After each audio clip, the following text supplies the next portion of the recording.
আসসালামু আলাইকুম। কেমন আছেন সবাই? আলহামদুলিল্লাহ আমিও অনেক ভালো আছি। আজকে আমি ফার্স্ট টাইম কাচ্চি বিরিয়ানি রান্না করলাম। আর সেটা কিন্তু আপনাদের সঙ্গে শেয়ার করেছি। হ্যাঁ? তো যাই হোক এখানে আমি 1/2 লিটার গরুর দুধের ভিতরে 1/2 কাপ ঘি দিয়েছি, একটু গোলাপ জল, একটু কেওড়া জল আর একটু চিনি দিয়ে আমি একটু দুধটা একটু গুলিয়ে রাখলাম। তো এটা আসলে স্টেপ বাই স্টেপ সবকিছু রান্না করব। আর স্টেপ বাই স্টেপই আপনাদেরকে দেখাতে হবে, যদিও আমার ভিডিওটা একটু লং হয়ে গেছে। হ্যাঁ? তো সবাই একটু ধৈর্য ধরে এটা আমার ভিডিওটা দেখবেন। তো আমি বেরেস্তা করে নিলাম। এখানে 1/2 কেজি পেঁয়াজ আমি কিন্তু বেরেস্তা করে নিয়েছি। এই যে খুব সুন্দর করে বেরেস্তা করে নিয়ে এখন উঠিয়ে ফেলছি। আর ওই বেরেস্তার তেলেই আমি এখানে ৫ টা মানে আলু মানে বেশ একটু বড়, বড় আলুটাই একটু মাঝখান দিয়ে কেটে এই যে সুন্দর করে আবার ভেজে নিচ্ছি। আর আলুটা আমি জাফরান রং দিয়ে একটু মেখে রেখেছিলাম। এইজন্য কালারটা দেখুন কি সুন্দর হয়েছে। তো যাই হোক আলুটাও একটু মানে ভেজে নিয়ে আমি উঠিয়ে সাইড করে রাখলাম। এখন মাংসটা মেরিনেট করব। তো এখানে আমার ১.৫ কেজি খাসির মাংস আছে। আর এর ভিতরে আমি আদা বাটা, রসুন বাটা, পেঁয়াজ বাটা, হ্যাঁ? এই ৩ টা জিনিসই দিলাম। আর এগুলো আমি সবগুলোই দিয়েছি ১ টেবিল চামচ করে। তো টক দইটাও আমার নিজের হাতে তৈরি করা। টক দইটা দিলাম ২ টেবিল চামচ। আর মরিচের গুঁড়া দিয়েছি ২ টেবিল চামচ। একটু ধনিয়া গুঁড়া, একটু আম জিরা গুঁড়া আর গরম মসলা গুঁড়া দিয়েছি এখানে। শাহি গরম মসলা গুঁড়া সেটাও আমি নিজেই করেছি। এর আগে আপনাদেরকে দেখিয়েছি। আর ওই যে ভেজে রাখা যেই মানে বেরেস্তা ভাজলাম সেই বেরেস্তার ১ কাপ তেল দিয়ে দিলাম। বেরেস্তা ভাজা তেলটা। এতে করে খুব সুন্দর সেন্ট আসবে, হ্যাঁ? আর এর ভিতরে আবার দিয়ে দিলাম একটু পরিমাণ মতো লবণ। আর এখন দিয়ে দিব মানে কাঁচা পেঁপে একদম খোসা সহ বেটেছি, সেটা ১ চা চামচ দিয়েছি। খুব বেশি কিন্তু দেওয়া যাবে না, হ্যাঁ? এবার ওই বেরেস্তা অর্ধেকটা বেরেস্তা কিন্তু আমি এর ভিতরে একটু গুঁড়ো করে দিয়ে দিয়েছি। দিয়ে এখন আমি কিন্তু এখন খুব সুন্দর করে হাতে মেখে নিব। আর ওই যে প্রথমে যেই দুধটা গুলিয়ে রেখেছিলাম সেই দুধটা কিন্তু ১ কাপ দিয়ে দিলাম। ঘিয়ে মেখে রাখা যে দুধটা।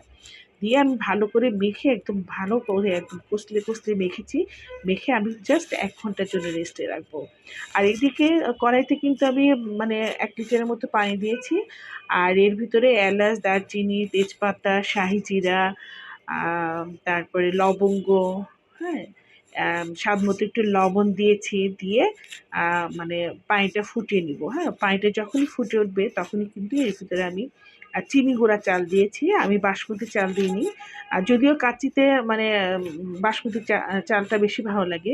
তো যাই হোক আমার কাছে এইটাই ছিল। আমি এটা দিয়ে কিন্তু ফার্স্ট টাইম একটু ট্রাই করলাম। আর এই চালটা কিন্তু আমি 70% মানে সিদ্ধ করে নিয়েছি। হ্যাঁ?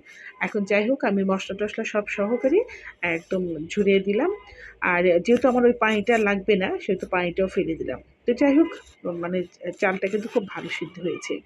আর এইদিকে আমি বাদাম, কাঠবাদাম, কিশমিশ, আলু বখারা, চিনি, গুঁড়া দুধ আর বেরেস্তা সব একসঙ্গে কিন্তু খুব ভালো করে এই যে এইভাবে মেখে নিচ্ছি, হ্যাঁ? সবগুলোই আমি এই মানে এই উপকরণ সবগুলোই কিন্তু আমি ব্যবহার করব। তো যাই হোক এটাও রেডি হয়ে গেল।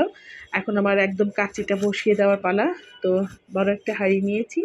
আর এর ভিতরে মানে ১ম এই আমি কিন্তু মাংসগুলো সব মেরিনেট করা মাংসগুলো দিয়ে দিলাম। সবগুলো খুব সুন্দর করে একদম বিছিয়ে, বিছিয়ে দেবো যেন একটা মাংস একটা মাংসের উপরে না লেগে থাকে। সবগুলো যেন মানে ছড়িয়ে থাকে। এজন্য একটু বড় পাত্র নিয়েছি। আর ওই যে আলুগুলোও আবার সুন্দর মাঝে, মাঝে কিন্তু সুন্দর করে সাজিয়ে দিচ্ছি। আর এরপরে ৮-১০ টা কাঁচামরিচ দিয়েছি। আর ওই যে বাদাম যেটা মানে যেই বাদামগুলো মাখালাম, বাদাম কিশমিশগুলো সবকিছু দিয়ে দিলাম। এর উপর মানে আমি সিদ্ধ করা চালটা কিন্তু একদম সুন্দর করে ছড়িয়ে দিচ্ছি। সবগুলো একবারেই দিব। আসলে যদি আমি এটা মানে মাংসটা একটু কুক করতাম তাহলে হয়তো লেয়ারে, লেয়ারে দিতাম। যেহেতু আমার মাংসটা একদম পুরোটাই কাঁচা, এইজন্য আমি মাংসটা একদম নিচেই রেখেছি। আর ওই যে দুধ ঘিয়ে মাখানো যেই দুধটা, সেই দুধটাও কিন্তু আমি এখন দিয়ে দিলাম। এরপরে বেরেস্তাটা দিয়ে দিলাম। সুন্দর করে সবকিছু একদম সাজিয়ে সুজিয়ে একদম দিয়ে দিয়েছি যেহেতু নাড়াচাড়াও হবে না। আর এর উপর এখন আমি একটু জাফরান রং, হ্যাঁ? এটা হচ্ছে অপশনাল। আমি একটু জাফরান রং দিয়ে দিলাম। কাচ্চিতে আসলে একটু জাফরান রং দিলে একটু ভালো লাগে দেখতে। তো যাই হোক এটাও দেওয়া হয়ে গেল। আর আজকে কিন্তু আমি আটা দিয়ে সিল করব না। আজকে আমি ফয়েল পেপার দিয়ে সিল করব, হ্যাঁ? আজকে এটাও নতুন মানে একটু ট্রাই করলাম যে দেখি আসলে কেমন হয়। তো এটা আমি দেখেছি একটা ইউটিউব চ্যানেলে, তো আমার ভালো লেগেছে। আর আমরা তো অনেক আটা নষ্ট করি কাচ্চি করতে গেলেই। যাই হোক, আজকে এটা করেই আমি মানে আপনাদের সঙ্গেও শেয়ার করলাম। তো আমি ফয়েল পেপারটা নিয়ে খুব ভালো করে এই যে দেখুন মানে 4টা সাইড মানে খুব ভালো করে সিল করে দিয়েছি। আর ফয়েল পেপারে সিল করাটা না খুব সুন্দর হয়েছিল। আমার মানে রান্নাটা কিন্তু খুব ভালো হয়েছিল। তো যাই হোক, এইভাবে কিন্তু আমি সিল করে দিলাম। দিয়ে আমি কিন্তু মানে এদিকে আমি মানে চুলাতে ফার্স্ট টাইম থেকেই একটা আ মানে বসিয়ে দিয়েছি, তাওয়া বসিয়ে দিয়েছি। ওটাও একটু গরম হচ্ছে। আর আমি দেখুন খুব মানে মানে খুব সাবধানে কিন্তু সিলটা করতে হবে, যেন কোনো জায়গায় একটু ফাঁক-ফোকর না থাকে। আর এই যে এখন আমি কিন্তু একটা তাওয়ার উপর বসিয়ে দিয়ে মানে মানে ১০ মিনিট একটু হাই ফ্লেমে রেখেছি, হ্যাঁ? এরপরে ৪০ মিনিট খুব লো ফ্লেমে রেখেছি। আর এরপরে কিন্তু আমার কাচ্চি রান্নাটা হয়ে গেছে। তো দেখুন, ওয়াও! জাস্ট ওয়াও হয়েছিল, হ্যাঁ? ফার্স্ট টাইমে যে এত ভালো হবে বুঝতে পারি নাই। আ সত্যিই খুব ভালো হয়েছিল। আর আমার এই রেসিপিটা যদি আপনাদের ভালো লেগে থাকে অবশ্যই ট্রাই করবেন। সামনে কোরবানি ঈদ আসছে, আমি কিন্তু ট্রাই করে ফেললাম। আপনারাও ট্রাই করবেন। আর আমার এই ভিডিওটা যদি ভালো লেগে থাকে অবশ্যই লাইক, কমেন্ট, শেয়ার করবেন। আর কেমন হলো সেটা কিন্তু আপনাদেরকে বারবার দেখানোর চেষ্টা করছি। কিন্তু মনে হচ্ছে যে নিচ থেকে ভাঙতে ইচ্ছে করছে না। তো যাই হোক, আমার জন্য বেশি, বেশি দোয়া করবেন। আল্লাহ হাফেজ।